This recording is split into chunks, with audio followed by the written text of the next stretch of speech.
समर्थन करतात, काही लोक करतात असं नाही आहे. जर सकट सगळ्यांचा विरोध आहे तर तुम्ही रिपोर्ट देऊन टाका की हे लोक काय सर्वे करायला सहकार्य करत नाहीत आणि सर्वे थांबवा, पाठवून द्या. पुन्हा पुन्हा जर असं हे करावं तर माझ्या माहितीप्रमाणे या आठवड्यात काहीतरी मुख्यमंत्री सांगली जिल्ह्याच्या दौऱ्यावर येतात. मग आम्हाला मुख्यमंत्र्यांच्या दौऱ्यात अडथळे आणावे लागतील. काय मग आम्ही त्यांना विचारू, आम्हाला जमीन वाचवण्यासाठी काही करू शकतो. शेतकरी एकजुटीचा माझी विनंती आहे आणि ते प्रोसिडिंगची कॉपी द्या म्हणतात का मला रिपोर्ट चौकीला पाठवा आणि हे करून द्या. रात्री अपरात्री याचा प्रयत्न करू नका.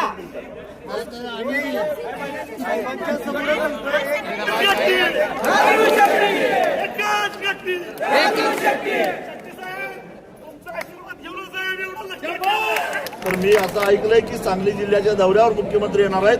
त्यावेळी आम्हाला मग मुख्यमंत्र्यांना भर सभेत घुसून जाब विचारावा लागेल असा इशारा दिलेला आहे. गट लॉक केल्याचं शेतकरी तक्रार करतायत. ज्या मार्गावर शेतकऱ्यांनी गट लॉक केल्याच्या तक्रारी केल्या त्याच्यावर त्यांनी असं उत्तर दिलं कारण ते उत्तर सांगू शकत नाहीत गट लॉक केलेला म्हणून, कारण अधिसूचना निघाल्याशिवाय गट लॉक करता येत नाही. परंतु बेकायदेशीरित्या गट लॉक करण्याचा प्रयत्न करत आहेत ते. त्यांनी सहाय्यक निबंधक सहकारी संस्था यांना मी तातडीनं एक पत्र लिहितो आणि कुठलाही गट आम्ही लॉक केलेला नाही असं कळवतो. त्या पत्राची कॉपी घेऊन संबंधित सेवा सोसायट्या जिल्हा मध्यवर्ती बँकेला जाऊन आम्ही जाब विचारू. जर शासनानं गट लॉक केलं नाही तर तुम्हाला कर्ज नाकारायचा अधिकार कुणी दिला? खरीपाच्या तोंडावर जर तुम्ही कर्ज नाकारायला लागला तर जिल्हा बँकेला सुद्धा आम्हाला मग बघून घ्यावं लागेल. तोपर्यंत सरकारनं काही निर्णय घेतला तरी आमच्या शेतामध्ये कुठल्याही सरकारी अधिकाऱ्याला पाऊल ठेवून देणार नाही. एकतर संविधानानं आम्हालाही काही अधिकार दिलेले आहेत. आमच्या मालमत्तेचं रक्षण करण्याचा निश्चितच आम्हाला अधिकार आहे आणि त्या अधिकाराला अनुसरून आम्ही कुणाला येऊन देणार नाही.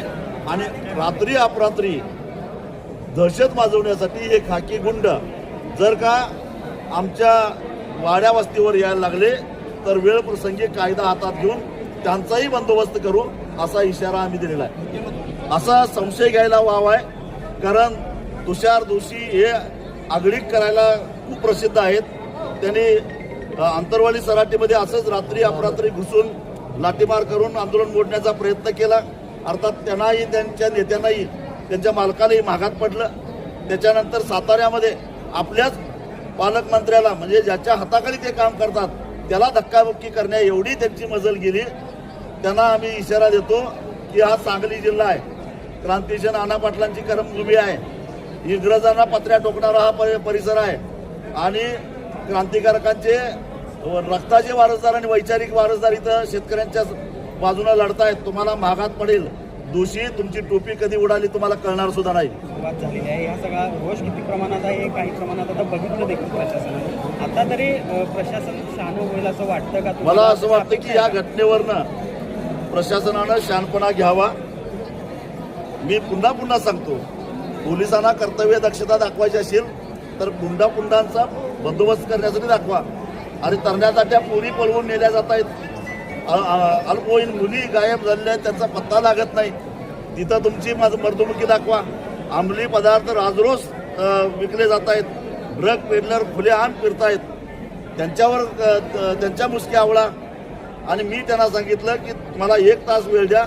या विटा शहरामध्ये तुम्हाला पाहिजे तेवढा ड्रग इथं मी गोळा करून मी इथून जवळजवळ 100 किलोमीटर अंतरावर राहणारा माणूस आहे तरी सुद्धा 1 तासात मी तुम्हाला पाहिजे तेवढा ड्रग या शहरातनं गोळा करून दाखवतो. मग हे काय चाललंय? तुमच्या बुडाखाली आग लागल्या त्याची पहिला चौकशी करा आणि मग शेतकऱ्यांची जमिनी लुटायला जा असा त्यांना